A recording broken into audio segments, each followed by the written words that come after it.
মানে ওয়াজ আমার করবার দিচ্ছে না কেন? কি ভুল করলাম রে? কুত্তা খেপলো কে? পরে দেখি আয়াতে বলতেছে আল্লাহ সুম্মা রাদাদনাহু আসফালা সাফিলিন, ফজরের নামাজ বাদ দিয়ে ঘুম পাড়ে তারা কুত্তার চাইতেও খারাপ তারা। যে আমি বলেছি ফজরের নামাজ বাদ দিয়ে ঘুম পাড়ে যারা কুত্তার চাইতেও খারাপ তারা, বলাও সারা কুত্তারা সরে যাওয়াও সারা। কুত্তে বুঝে দিল আমাকে চাইতে ওরা খারাপ।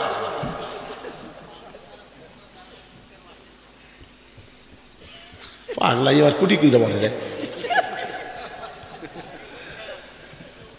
আজকের এই ওয়াজ শোনার পরে যুবকেরা যদি খেপে খেয়ে ফজর বাদ দিব না রে, ঠান্ডার মধ্যে যে আজান শুনছে কম্বল মারছে রাখছি, একবারে যে ঠান্ডা বাজে উজু করে মসজিদে রওনা দেয়, ফেরেশতা বলে আল্লাহ যে যুবক শীতের দিনে ল্যাপটসের মহব্বত বাদ দেয় ফজর নামাজ পড়তে মসজিদে যায়, আর রেজাল্ট কি? আল্লাহ বলতেছে আজকে যদি বদরের জিহাদ থাকতো এই যুবক বদরের যুদ্ধের সৈনিক হয়ে যেত। দুই চারটা ভাঙ্গা ছিল গুড়ে নামাজ পড়ে কাম হবে না তো, এই যুবকদের নামাজ ধরা লাগবে। নামাজ হচ্ছে সরকারি চাকরির মতন ইবাদত। সরকারি চাকরি যেমন সব বয়সে হয় না, নামাজটাও সব বয়সে হয় না বাজান। এই জন্য রাসূল বলেছেন 7 বছর থেকে নামাজের তালিম দাও, 10 বছর থেকে জোর করে নামাজ ধরাও। কারণ বুড়া বয়সে নামাজ ঠিক মতো পড়ে পারবেন না তো। অনেক মসজিদের মধ্যে চেয়ার ঢুকছে, জোরে কোন কথা ঠিক কিনা? ওটাকে জুয়ান মানুষ তো বুড়া ভাঙ্গা চোরা পাচ্ছিস না, কি করবি? তাই যুবকেরা মনে কষ্ট নিও না বাজান। আজ থেকে মনোযোগ দিয়ে কথাগুলো শুনে খেয়াল করবা আমলের নিয়তে। এতদিন রাখাল নামাজ পড়েছে বারান্দায়, কিন্তু আজকে নামাজ পড়বে সামনে কাতারে। এখন সামনে কাতারে নামাজ পড়বার গেলে মসজিদের ভিতরে ঢোকা লাগবে। মসজিদের মধ্যে ঢোকার নিয়ম আছে না নাই? ডান পায়ে একই দোয়া। আওয়ামী লীগ বলতেছে আল্লাহুম্মা আফতাহ লি আবওয়াব রাহমাতিক, বিএনপি বলতেছে আল্লাহুম্মা আফতাহ লি আবওয়াব রাহমাতিক, জামাতকে আল্লাহুম্মা আফতাহ লি আবওয়াব রাহমাতিক। সবাই ডান পায়ে ঢুকতেছে। ফেরেশতাকে আল্লাহ কি দেখতেছি, সব যে একই নিয়মে ঢুকতেছে। আল্লাহ কয় আমার ঘরের মধ্যে কোনো নিয়ম চলবি না, একটাই নিয়ম আল্লাহর নিয়ম। জোরে কোন কথা ঠিক কি না? রে মুসলমান, ভোট হলো তোমাদের একটা আমানত। আল্লাহ কোরআনে বলতেছেন তুমি যাকে সাক্ষী দিবা, যে মার্কা ছিন মারবা, এটা তোমার একটা আমানত। এজন্য একটা কথা নাই, আমার ভোট আমি দিব, যাকে খুশি তাকে না। এটা স্বৈরাচারী কথা। আমার ভোট আমি দিব, দেখে শুনে বুঝে দিব। যাকে ভোট দিলে আমাকে জাহান্নামে যাওয়া লাগবে না, এই চিন্তা আগে করা লাগবে, পরে করে কাম হবে না। জোরে কোন কথা ঠিক কি না? কারণ ভাবিয়া করিও কাজ, করিয়া ভাবিও না। একটু মনোযোগ দেন। ওমর ফারুক বলে রাখাল আমার মধ্যে মুনাফিকের কি দেখলা? রাখাল বলতেছে তোমার মুখের সাথে মনের মিল নাই। লিমা তাকুলু মালা তাফালুন, তুমি চিন্তা করে বলো তো আমি কি মালিক? আমি যদি উটের মালিক হইতাম তুমি আমাকে রাখাল বললা কেন? আর যখন রাখাল বলেছ তখন তোমার মন বলতেছে আমি উটের মালিক না। আর মালিক বাদ্দা রাখালের কাছে চাইলেও রাখাল আল্লাহর হস্তে চাইলেও দিবার পারবে না। যার প্রমাণ আমি নিজে তার প্রমাণ। পাবনার বাইকোলা টেস্ট থেকে যেই মাত্র নামলাম, এক লোক দৌড়ে এসে আমাকে হাতের মধ্যে 100 টাকা দিল। চকচকা টাকা পকেটে থেকে বললাম ভাই কারণ কি? বলে হুজুর দোয়া করেন, আমার বইয়ের পেটে একটা বাচ্চা হয়েছে, আল্লাহ যেন পুত্র দেয়। যেই কাছে পুত্র দেয় আমি পকেট তার 200 বের করে দিলাম। হুজুর আমি তো দোয়া আছে টাকা না। পাগলা, আমি 3 মেয়ের বাপ, আমার দোয়া দিয়ে যদি পুত্র হয় তাহলে আল্লাহ আমাকে আগে একটা দিত। তুই কি মনে করছিস যে পরপর 3টা মেয়ে হচ্ছে আমি বেটার জন্য দোয়া করিনি? তো বলে হুজুর তাহলে আপনি টাকা আপনি দেন, আমার টাকা দেন। ওরে যেই টাকা দিছি মারতেছি দৌড়। আমি কোথায় যাবি? বলে ওই হুজুরের কাছে যাবো যার বেটা সওয়াল আছে। আমি পাগলা, কোনো হুজুরের কাছে না, কোনো পীরের কাছে না, কোনো বাবার কাছে না। বাবার যদি চাও আল্লাহর কাছে চাও। ধরে কোন কথা ঠিক না? দেওয়ার মালিক কে? আমাকে দেয়নি বলে তোমাকে দিবে না তা তো নয়। তোমার চাওয়া তুমি চাও, তোমার চাওয়া যেভাবেই পারো। আরবিতে বলো, ইংরেজিতে বলো, বাংলাতে বলো, শুদ্ধ ভাষায় বলো, অশুদ্ধ ভাষায় বলো, সাহিত্যের ভাষায় বলো, গ্রামের ভাষায় বলো, যে ভাষায় বলো, সব ভাষা আল্লাহ বোঝে কি বোঝে না? হুজুরের কাছে আলো। একটু মনোযোগ দেন। রাখাল বলে পথিক সত্যি যদি আল্লাহর হস্তে 1 পেয়ালা উটের দুধ চাও তাহলে এখান থেকে মালিকের বাড়ি হলো 10 মাইল দূরে। ওই মালিকের বাড়ির দরজাত গিয়ে বলো, মালিক তোমার রাখাল উট আর দুম্বা চড়াই, তুমি মালিক যদি হুকুম দাও রাখাল আল্লাহর হস্তে উটের 1 পেয়ালা দুধ দিবে। ওমর ফারুক বলে, রাখাল ভাই অত কষ্ট করে মালিকের বাড়ি যাওয়ার দরকার নাই, বরং তোমাকে 2টা টাকা দিলাম, এই 2টা টাকার বিনিময়ে তুমি উটের 1 পেয়ালা দুধ দাও। রাখাল মুসকে মুসকে হাসে। ওমর ফারুক বলে, হাসো কেন? বলে, হাসার কারণ হলো তুমি হজরত উমরকে চেনো, তুমি যে এতক্ষণ হলে আমার সাথে ফাজলামি করতে চায়, তুমি হজরত উমরকে চেনো? যদি হজরত উমরের চিন্তা এরকম বেফাইদা কথা বলতে হবে। উমরের গুপ্ত বাহিনী ঘুরতেছে, দূর থেকে দুল দেখ পার ভাই তুমি আমাকে 2 টাকা ঘুষ দিছে, আর আমি মালিক বাদ তোমাকে উঠে 1 পেয়ালা দুধ দিলাম, তাহলে তোমাকেও ধরবে আমাকেও ধরবে, এই বয়সে কি তুমি ধরা পড়বার চাও? ওমর ফারুক বলে, রাখাল তাহলে পাহাড়ের গুহার মধ্যে যাই, তোমার গোপনে 2টা টাকা দেবো, তুমি গোপনে উঠে 1 পেয়ালা দুধ দিবা, উমরের গুপ্ত বাহিনী ধরতে পারবে না, তোমার মালিকও জানতে পারবে না। রাখাল চিল্লায় বলে, তুমি ভণ্ড, তুমি ভণ্ড, তুমি ভণ্ড। ওমর ফারুক বলে, রাখাল আমারে ভণ্ড বলার কারণ কি? রাখাল বলে, পথিক যেখানে উমরের গুপ্ত বাহিনী দেখতে পায় না, আমার মালিক জানতে পারে না, রাখালের আল্লাহ দেখতে পায়। সঙ্গে সঙ্গে হক উমর মারছে দৌড়, 1 দৌড়ে পাহাড়ের পাদদেশে গিয়ে 2 রাকাত নামাজ পড়ে আল্লাহকে বলতেছে, আল্লাহ তোমার কোরআন এত সুন্দর, তোমার কোরআন যখন দুনিয়াতে চালু হয়ে যায় তখন কেউ না দেখলো আল্লাহ দেখে, এই বিশ্বাস মুসলমানের কলিজায়। তাহলে আত্তাকুল্লাহ ডিগ্রি অর্জন করতে গেলে কেউ না দেখলো কে দেখতেছে? ওই যে দরজা জানলা বন্ধ করে কম্বলের তলে চালু করে দিছে, এদের ছেলেরা মনে করতে বাপ মা ঘুমিয়ে গেছে, জানলা দরজা বন্ধ, ল্যাপের মধ্যে যদি হাঁটুর মধ্যে থিয়া দেখি, কে দেখবি রে? মানুষের আইন যখন চালু থাকবে কে দেখবে? বিশ্বাস হবে না। আর আল্লাহর কোরআন যখন চালু হবে তখন বিশ্বাস হবে, কেউ না দেখলো আল্লাহ দেখতেছে। ধরে কোন কথা ঠিক কি না?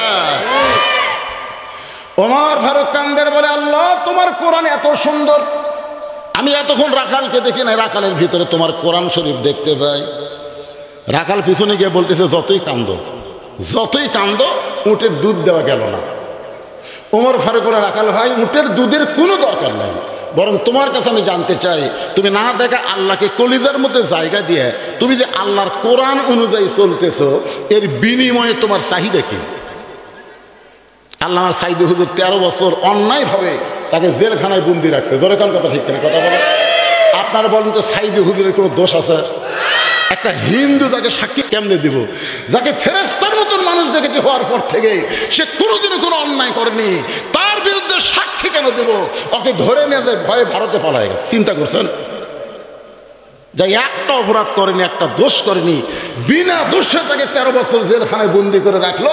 আবার জেলখানার মধ্যে মৃত্যু হয় না বলে জেলখানা থেকে বের করে হাসপাতাল নিয়ে গিয়ে তাকে হত্যা করা হলো। ধরে বলেন কথা ঠিক কিনা? বাংলাদেশের সমস্ত মুসলমান জানে আল্লামা সাইদি তুমি মরনি, শহীদ হয়েছ আমরা এটাই জানি। আপনারা বলেন তো আমির হামদার কোনো দোষ আছিল? মামুনুল হকের কোনো দোষ আছে? বউগুলা ধরা পড়ছে আর সাংবাদিক বলে কাবির আছে। কি ষড়যন্ত্র দেখছেন, কি ষড়যন্ত্র! আল্লাহর বান্দার একটু মনোযোগ দিয়ে শুনবেন। ওমর ফারুক চোখের পানি বের করে বলতে, রাখাল ভাই এই না দেখা আল্লাহকে কলিজার মধ্যে জায়গা দিয়ে আল্লাহর কোরআন অনুযায়ী তুমি চলতেছ, এর বিনিময়ে তোমার চাহিদা কি? রাখাল ছোট বাচ্চার মতন কান্দে। ওমর ফারুক করে, রাখাল কান্দতেছ তার মানে? বলে ভাই আমার চাহিদা হলো, শুনবেন। ওমর ফারুক বলে, বলো তো তোমার চাহিদা কি? সঙ্গে সঙ্গে রাখাল কোরআন থেকে একটা আয়াত তেলাওয়াত করতেছেন। রব্বানা পড়েন, রব্বানা আতিনা ফিদ দুনিয়া হাসানাতাও ওয়া ফিল আখিরাতি হাসানা ওয়া কিনা আযাবান্নার। আল্লাহু আকবার। ওমর ফারুক বলে, রাখাল আমি মূর্খ মানুষ, তোমার চাহিদার কথা শুনতে চাইলাম, তুমি কোরআনের আয়াত শোনা না। রাখাল বলে, তুমি আসলেই মূর্খ। এই আয়াতের মধ্যে 2টা চাহিদার কথা আমি বলেছি, তুমি খেয়াল করে দেখো। একটা আতিনা ফিদ দুনিয়া হাসানা, একটা দুনিয়ার, আর একটা ফিল আখিরাতে হাসানা, একটা হলো আখিরাতের সৌন্দর্য। দুনিয়ার সৌন্দর্য হলো মহামানব, হযরত ওমরকে আমি এক নজর দেখতে চাই, যে ওমর আল্লাহর কোরআন দিয়ে রাষ্ট্র চালায়। সে ওমরকে যদি একটা নজর দেখতে পাইতাম, আমার দুনিয়ার চাহিদা আল্লাহ পুরা করত। আমার 2 নম্বর চাহিদা হলো, আমি রাখাল যখন মরে যাব, অধম রাখালকে আল্লাহ যেন জান্নাত দেয়। চাহিদা কয়টা? দুনিয়ার চাহিদা কি দেখবে? ওমর মানে ভালো নেতা। ওমর মানে কি নেতা? যে ওমর আল্লাহর কোরআন দিয়ে রাষ্ট্র চালানোর কারণে আমার মতন রাখাল না দেখা আল্লাহকে কলিজার মধ্যে জায়গা দিবার পারছি। সেই হযরত ওমরকে খালি একটা বার যদি দেখতে পাইতাম ভাই, আমার দুনিয়ার চাহিদা আল্লাহ পুরা করতো। আমার 2 নম্বর চাহিদা হলো, আমি যখন মরে যাব, অধম রাখালকে আল্লাহ যেন জান্নাত দেয়। ওমর ফারুক দৌড়ে এসে রাখালের হাতটা খপ করে ধরছে, ধরেই 3টা চুমা খাচ্ছে। রাখালকে পাগলা নাকি রে, আমার ঘামা হাতে চুমা ফেলে। ওমর ফারুক বলে, রাখাল ভাই, তোমার 2 নম্বর চাহিদা আল্লাহ পুরা করছে। পুরা করবে না, পুরা করবে না, ভবিষ্যৎ না, পুরা করছে। তোমার 2 নম্বর চাহিদা হলো, মরার সঙ্গে সঙ্গে আল্লাহ তোমাকে 8টা জান্নাত খুলে দিবে। আপনারা সুবহানাল্লাহ আল্লাহু আকবার বলতেছেন, কিন্তু রাখাল কথা কয় না। ওমর ফারুক বলে, রাখাল, তোমার 2 নম্বর চাহিদা মরার সঙ্গে সঙ্গে আল্লাহ তোমার জান্নাত দিবে। রাখাল কয়, ভালোই তো, তুমি চালাক, মরার পরে আল্লাহ জান্নাত দিবে, এই বাকি কথা ভালোই বলতেছো, কিন্তু হযরত ওমরকে এক নজর দেখতে পাবো, এই লগত কথা বলতে তোমার কোন জায়গা বাজায়? মরার পরে জান্নাত, এটা কি বাকি? মরার পরে কি? জোরে কর, মরার পরে জান্নাত, এটা কি? আর হযরত ওমরকে দুনিয়াতে দেখাইতে হলো নগদ। তুমি নগদের কথা না বলে বাকির কথা বলতেছো। ওমরের চোখ দিয়ে দর দর করে পানি পড়তেছে। যে রাখাল আমাকে তওবা পড়াইছে, যে রাখাল আমাকে মুনাফিক কইছে, যে রাখাল আমাকে ভণ্ড কইছে, এখন যদি বলি আমি ওমর, বলাও সারা, রাখাল হাত বের করে মরাও সারা। ওমর ফারুক চিন্তায় পড়ে গেলেন, কি করব? এমন সময় আল্লাহর কোরআন বলতেছে, উদউ ইলা সাবিলি রাব্বিকা বিল হিকমাহ। ওমর, যদি ডাইরেক্ট বলবার না পারিস, তাহলে হিকমত অবলম্বন কর। ওমর ফারুক বলে, রাখাল, সত্যি যদি ওমরকে দেখতে চাও, তাহলে তোমাকে ফজরের নামাজ সামনে কাতারে আদায় করা লাগবে। ফজর যদি সামনে কাতারে আদায় করো, তাহলে মেহরাবের মধ্যে যেই মানুষটা ইমামতি করবে, ওই মানুষটি হলেন হযরত ওমর। তাহলে আল্লাহর কোরআন দিয়ে যখন রাষ্ট্র চলবে, শুধু এমপিগিরি করলে হবে না, মন্ত্রীগিরি করলে হবে না, বড় মসজিদের ইমামও হওয়া লাগবে। জোরে কোন ঠিক কিনা? আমাদের বাংলাদেশে যারা নেতা হবার চায়, সূরা ফাতিহাও ঠিক মতো কবার জানে না। জোরে কোন ঠিক কিনা? আল্লাহর কোরআন দিয়ে রাষ্ট্র চললে ওরকম ভুয়া নেতার খাওয়া নাই। ভুয়া নেতার কি নাই? ভুয়া নেতা। জোরে কোন কি নেতা? সত্যি যদি হযরত ওমরকে দেখতে চাও, তাহলে মসজিদ নববীর সামনে কাতারে নামাজ পড়া লাগবে। মেহরাবের মধ্যে যেই মানুষটা ইমামতি করবে, ওই মানুষটি হলেন হযরত ওমর। রাখাল ছোট বাচ্চার মতন ফুবা ফুবায় কাঁদতেছে। ওমর ফারুক, রাখাল কান্দো কেন? বলে, কান্দার কারণ হলো আমি বারান্দায় নামাজ পড়ি। ওমর ফারুক বলো, বারান্দা পড়বো না, সামনে কাতারে যাবা। রাখাল বলে, কেমনে? মসজিদের মধ্যে দামি দামি সাহাবী নামাজ পড়ে, আমি রাখাল হয়ে ওই দামি দামির মধ্যে ঢুকতে পারি? ওমর ফারুক বলে, রাখাল, তুমি কম দামি আর মসজিদের মধ্যে দামি, এই উল্টা কথা তোমাকে শোনালো কে? আল্লাহ কোরআনে বলছে, ইন্না আকরামাকুম ইনদাল্লাহি আতকাকুম। ওই ব্যক্তি সবচাইতে দামি হয় যারা কলিজার মধ্যে আত্তাকুল্লাহ হাক্কা তুকাতিহি, আল্লাহর বেশি ভয়। আপনারা কি মনে করতেছেন আমি সিয়ারত বসে ওয়াজ করতেছি আমি দামি, আর আপনার মাটির বসে ওয়াজ শুনতেছেন আপনার কম দামি? এটা কখনোই না। দেখা যাবে আমাদের মতন বহু বক্তাকে আল্লাহ জাহান্নাম দিচ্ছে, আর আপনাদের মতন শ্রোতাদেরকে আল্লাহ জান্নাত দিচ্ছে। আমাকে ওয়াজ শুনে আপনারা আমল করে আপনারা যাবেন জান্নাতে, আর আমরা বক্তারা যাবো জাহান্নামে। কি মনে করেন নিচে থাকলে কম দাম?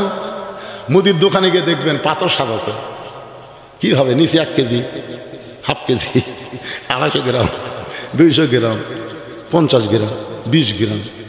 চেয়ারম্যান প্রধান অতিথি ছাড়া আমি 20 গ্রাম, আর আপনার হলেন 1 কেজি। কোনটার দাম বেশি? টাকা তখন মানুষ গোছায় দেখবে নিচে থাকে কি 1000, সাদা না 1000, 500, 200, 100, 50, 20, 10। তার নিচে যেটা থাকে ওটা কত? 1000, উপরে হলো 5। আরে 2 টাকা হলো বাদিয়ে দেন তো, 5 পর্যন্ত ধম না, এত নিচে আমাকে নামান না পারে। আমি আমার তো উদাহরণ দিচ্ছি দেখে 2, 5 পর্যন্ত ধম তো দেখি কি হলো। ওমর ফারুক বলে, রাখাল সত্যিই যদি ওমরকে দেখতে চাও তাহলে তোমাকে সামনে কাতারে নামাজ পড়া লাগবে, এখন কি করবা কও? রাখাল বলতে যে পথিক, তাহলে আজকে এশার নামাজ পড়ে আমি বাড়ি যাব না। ওমর ফারুক বললেন, কেন ভাই? রাখাল বলতে যে এশার নামাজ পড়ে যদি বাড়ি যাই ফজর সামনে ধরা যাবে না, এজন্য এশা থেকেই আমি ফজরের নামাজ সামনে ধরার চেষ্টায় থাকবো। ওমর ফারুক বলে, রাখাল তুমি কি জানো 3 ওয়াক্ত নামাজ তাড়াতাড়ি আর 2 ওয়াক্ত লম্বা? এ আসর মগরিব এশায় 3 ওয়াক্ত তাড়াতাড়ি না, দেখবেন আসর শেষ না হতে মগরিব, এই মগরিব না 2 কাপ চা না খেতে এসে কি নামাজ রেখে ঘপা ঘপা সে। কিন্তু এশা থেকে ফজর, ফজর থেকে জোহর, এই 2 ওয়াক্ত লম্বা কেন? রাখাল বলে, পথিক আমি তো বলতে পারবো না। ওমর ফারুক বলে, তাহলে শোনো, ফজর থেকে জোহর আল্লাহ লম্বা সময় দেওয়ার কারণ হলো ওই সময়ের মধ্যে ব্যবসা বাণিজ্য করবা, চাকরি বাকরি করবা, খেতে খামারে কাজকাম করবা, কুলি মজুরি করবা, এইগুলো করতে গিয়ে তোমার দেহের যে ক্ষয় হবে। এশা থেকে ফজর পর্যন্ত আল্লাহ লম্বা সময় দিয়েছে, এই লম্বা সময়ের মধ্যে ঘুম পারলে ঘুমের মাধ্যমে ওই ক্ষয়টা আল্লাহ পুরা করে দিবে। তুমি যদি এশা থেকে ফজর নামাজ সামনে ধরবার চাচ্ছ, যদি তোমার চোখে ঘুম ধরে, রাখাল বলতে যে ঘুম যদি ধরে তাহলে মসজিদের মধ্যেই ঘুমায় যাবে। ওমর ফারুক চেহারা রক্তের মতো লাল করে বলে, রাখাল মসজিদের মধ্যে ঘুম পাড়ার দলিল দে। তুই যে মসজিদের মধ্যে ঘুমাবো তার একটা দলিল থাকা লাগবে না? কথা কান ভাই, মসজিদের মধ্যে ঘুমানোর দলিল থাকা লাগবে না? ঘুম তো দূরের কথা, যখন নাচ পড়া সবাই চলে গেছে, ওরা 3 জন 4 ফ্যান দিয়ে গল্প করতেছে, 1-1 ঘন্টা হয় গল্প ছাড়ে না। ফেরেশতারা বলতেছে, আল্লাহ সবাই চলে গেল, ফাইজা কুদিয়াতিস সালাহ ফান্তাশিরু ফিল আরদ, সবাই জমিনে চলে গেল, এরা 3 জন 4 ফ্যান দিয়ে গল্প করে, এতে রেজাল্ট কি? আল্লাহ বলতেছে, ওরা গল্প করার সময় মাথার উপর যে ফ্যান ঘুরিছে, ওই ফ্যানের কারেন্টের বিল এই 3 জন আলাদাভাবে না দেওয়া পর্যন্ত জান্নাতে যাওয়ার পারবে না, কারণ মসজিদ ওর বাপের গল্পের আড্ডা মারার জায়গা না। বলে কথা বলেন না কেন ভাই? কি মসজিদ? আগে আমরা ছোটবেলা কাঁচা পেঁয়াজ খেয়ে একবার আমি গেছিলাম আমার দাদার কাছে, কেবল খারাপ হয়েছি, পেঁয়াজের গন্ধ পায়, দাদা তো আমাদের মধ্যে আছে, কুনা মারতেছে। আমি যেটি যাই আর একজনের কাছে গেছি, উঁয়ে পাশে মুখর থেকে পেঁয়াজের গন্ধ আসতেছে। এই পেঁয়াজ খায় মসজিদে ঢুকিস, কাঁচা রসুন কাঁচা পেঁয়াজ খায় মসজিদের মধ্যে ঢুকলে ফেরেশতার কষ্ট হয়। দেখছেন, আগে পেঁয়াজ খেয়ে মসজিদে ঢোকা যায়নি, মসজিদের মধ্যে পেঁয়াজ কুটতেছে, মুড়ি মাখতি কে মসজিদ তোর বাপের রান্না খাওয়ার। এই আল্লাহর ঘর মসজিদের গুরুত্ব আছে না নাই? জোরে বলেন, আছে না নাই? ওমর ফারুক বলেন, রাখাল সত্যি যদি হযরত ওমরকে দেখবার চাও তাহলে ফজর আজানের গুরুত্ব দিও। 5 ওয়াক্ত নামাজের মধ্যে সবচাইতে গুরুত্বপূর্ণ আজান হলো ফজরের আজান। আপনাদের এলাকায় মুয়াজ্জিন সাহেব ফজরের আজানে একই শব্দ 2 বার বেশি কয়।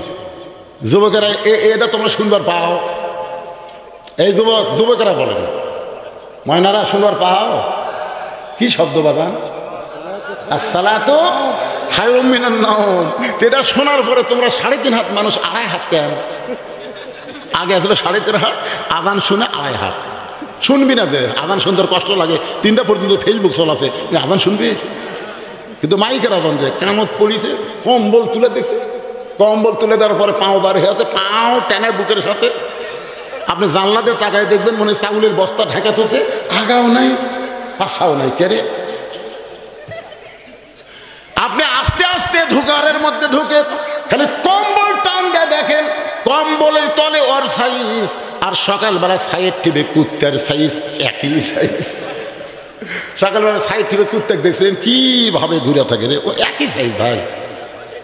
এই জন্য যুবক সবাই বলতে হবে, আমি যেই বলবো, ফজরের নামাজ বাদ দিয়ে ঘুম পাড়ে যারা কুত্তার আমল করে তারা, বলা লাগবে ফজরের নামাজ বাদ দিয়ে ঘুম পাড়ে যারা, জোরে বলো, কুত্তার আমল করে তারা। পারবা? ঘুম পারবা? আর ঘুম পারবা?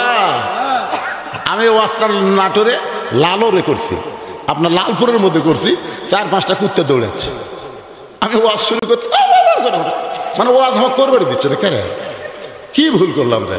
কুত্তা খেপলো কে? পরে দেখি আয়াতে বলতেছে আল্লাহ সুম্মা রাদাদনাহু আসফালা সাফিলিন, ফজরের নামাজ বাদ দিয়ে ঘুম পাড়ে যারা কুত্তার চাইতেও খারাপ তারা। যে আমি বলেছি ফজরের নামাজ বাদ দিয়ে ঘুম পাড়ে যারা কুত্তার চাইতেও খারাপ তারা, বলাও সারা, কুত্তারা সরে যাওয়াও সারা। কুত্তে বুঝে দিল আমাকে চাইতে ওরা খারাপ।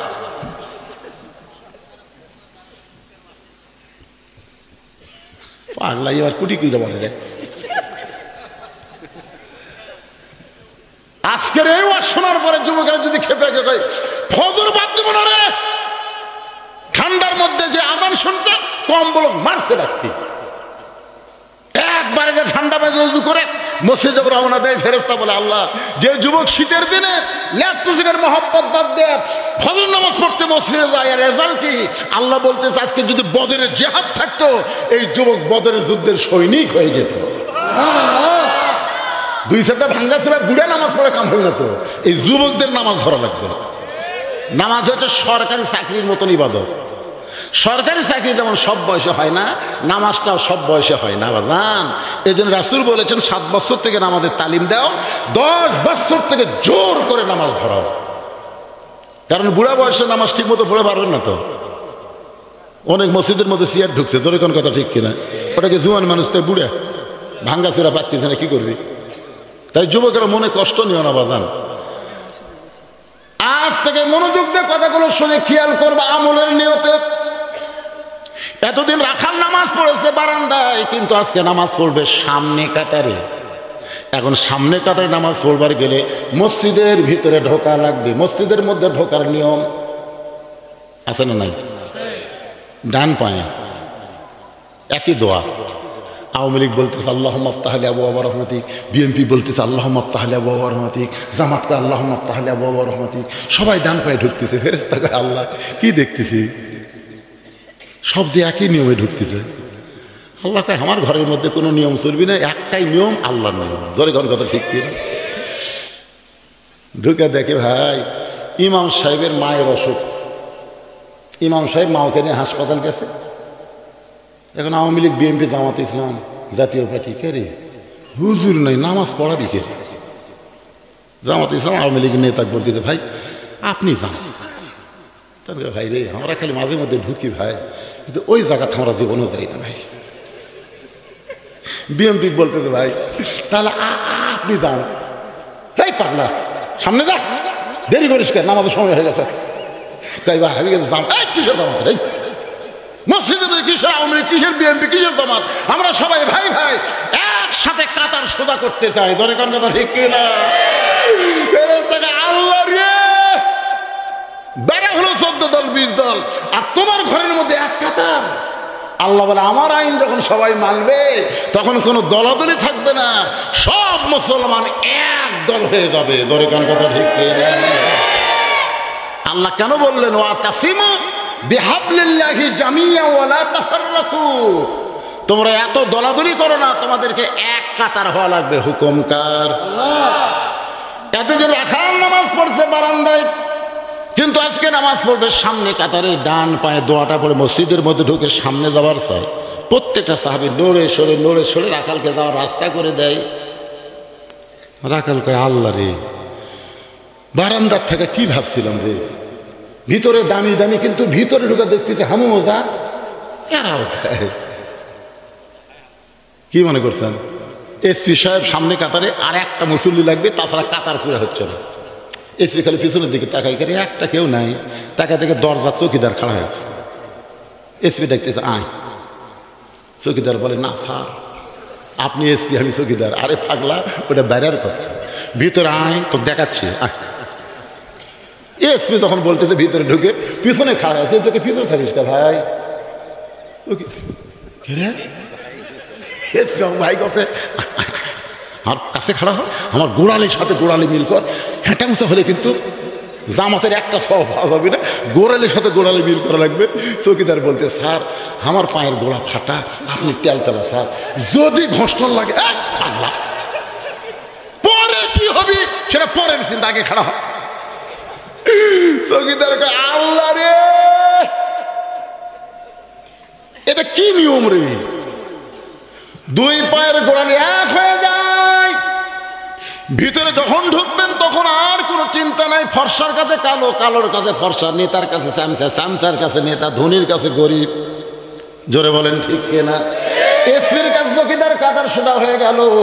রাখাল সামনে কাতারে গিয়ে মেহরাব বরাবর, সামনে কাতারে মেহরাব বরাবর ফজরের 2 রাকাত সুন্নত আছে না নাই? রাখাল 2 রাকাত সুন্নত পড়ে চুপটি করে বসে আছে। আজকে প্রাণ ভরে হজরত উমর দেখ মরে, এখানে আমার সামনেই রে মশা নেওয়া। এমন সময় একজন সাহাবী মসজিদের মধ্যে ঢুকে দেখে জায়গা দখল। যেই সাহাবী মসজিদের মধ্যে ঢুকে দেখতেছে, এই সাহাবীর নাম হলো ওসমান গনি। ধরে বলেন নাম কি? ওসমান গনি। কয় আমার জায়গায় কে বসে আছে? আপনারা বলবেন হুজুর মসজিদের জায়গা শুধু একজনের নির্দিষ্ট, যিনি ইমাম। তো ইমাম তো উমর, তাহলে ওসমান গনির জায়গা নির্দিষ্ট হলো কেমনে? ওসমান গনি যে বলতেছে আমার জায়গায় কে বসে আছে, এটা আল্লাহ রাসূল করে দিয়ে গেছে। আল্লাহ রাসূল বলেছেন, আমি যতদিন ইমামতি করব, আমি বরাবর যিনি পিছনে দাঁড়াবে তার নাম হলো আবু বকর। আবু বকর যখন ইমাম হবে, আবু বকর বরাবর যিনি দাঁড়াবে তার নাম হলো উমর। উমর যখন ইমাম হবে, উমর বরাবর যিনি পিছনে দাঁড়াবে তার নাম হলো ওসমান। ওসমান যখন ইমাম হবে, ওসমান বরাবর পিছনে যিনি দাঁড়াবে তার নাম হলো আলী। আলী যখন ইমামতি করবে, আলী বরাবর। এই বরাবর বলার পরে নবী কারোর নাম বলে না। সাহাবা বললেন, ইয়া রাসূলুল্লাহ, হযরত আলী যখন ইমামতি করবে, আলী বরাবর পিছনে কে দাঁড়াবে? রাসূল বললেন, মা ইয়ান্তিকু আনিল হাওয়া ইন হুয়া ইল্লা ওয়াহয়ুন ইউহা। আমি নবী ততক্ষণ বলতে পারি না যতক্ষণ আল্লাহ না বলায়। ওই আলী পর্যন্ত হলো খোলাফায়ে রাশেদিন। তাহলে হযরত ওমর যখন ইমামতি করবে, ওমর বরাবর পিছনে কে দাঁড়াবে? আপনারা এতক্ষণ কি বুঝলেন? জোরে কার নাম কি? কিন্তু আয়সা থেকে জায়গা দখল। নবীর যত সাহাবী আছে সবচাইতে নরম কলিজার সাহাবী ওসমান আর আবু বকর। ওসমান গনি এসে দেখে লোকটার সাইডে একটু জায়গা আছে, ওই জায়গার মধ্যে দাঁড়িয়ে হন ওসমান গনি 2 রাকাত সুন্নত নামাজ পড়ে বসে রাখালের দিকে 3 বার তাকাচ্ছে। 3 বার। ধরে বলেন কয়বার? 3 বার। কেন তাকাচ্ছে?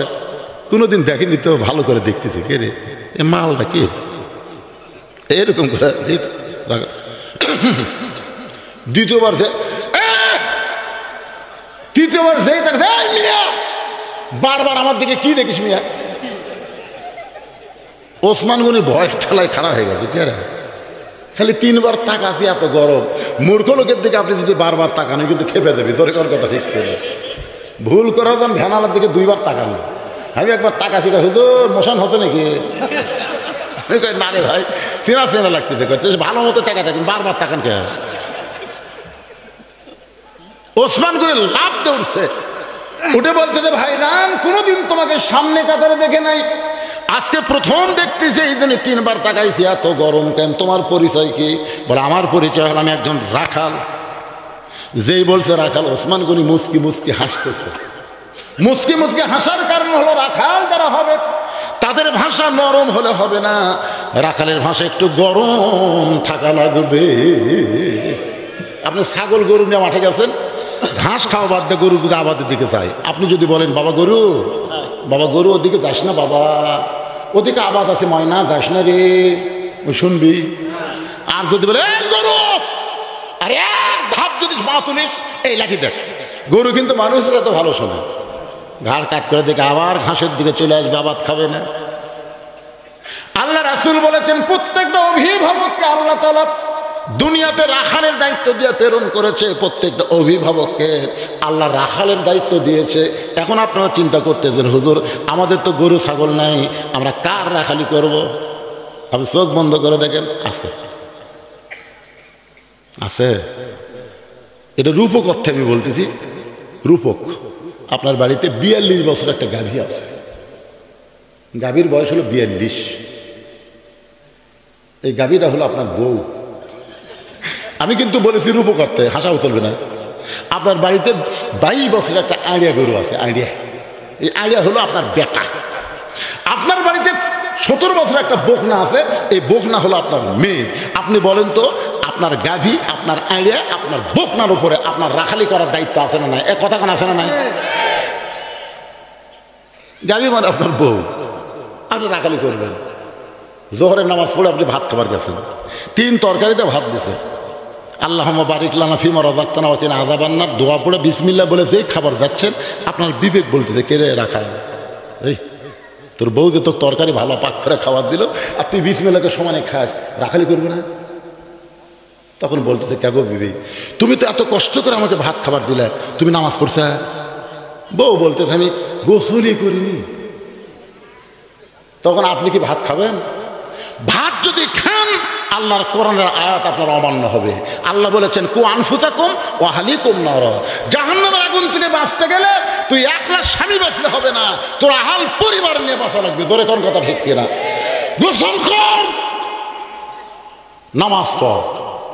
যতক্ষণ গোসল করে নামাজ না পড়বো ততক্ষণ আমি ভাত খাবো না। বউ ভয়ের চোটে গোসল করে নামাজ পড়ে আসে, যখন আপনাকে আবার ভাত দিচ্ছে, মুখ একটু ভার করে আছে, বুঝছেন না আপনি যে রাখালি করছেন, তখন আপনি বলবেন হুন্না লিবাসুল্লাকুম ওয়া আনতুম লিবাসুল্লাহুম। আল্লাহ বলেছেন স্বামী হলো বিবির পোশাক, বিবি হলো স্বামীর পোশাক, আমরা দুইজনে এক থালিত খাবো। আজকে তোমাকে ভাত তুলে খেলাবো ময়না, টিয়া, সোনার পাখি। বইয়ের মান ভাঙাতে, রাগ ভাঙাতে যা করা লাগে, রাখালি করে নামাজ পড়াছেন, সমস্যা কি?